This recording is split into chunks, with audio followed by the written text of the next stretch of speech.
Ganache দিয়ে dripping করব আমি এক সাইড। হ্যাঁ,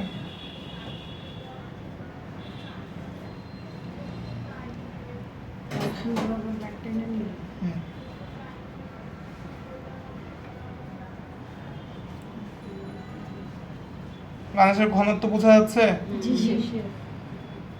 সো এর থেকে বেশি যদি আমরা এটা পাতলা করি তখন কি এটা গড়ি একদম নিচ বরাবর পড়ে যাবে, যে মাঝখানে আটকে গেছে না গানাশ।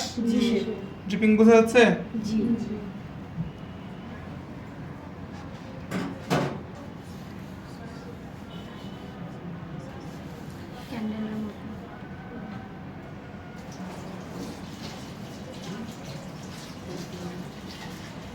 আমি একটা সাইড কভার রাখবো, আরেক সাইড খালি রাখবো।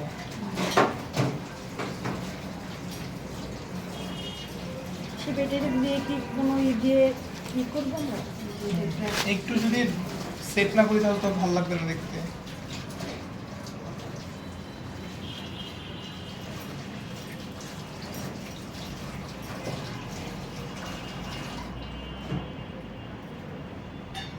গানাশের গ্লেজ বোঝা যাচ্ছে।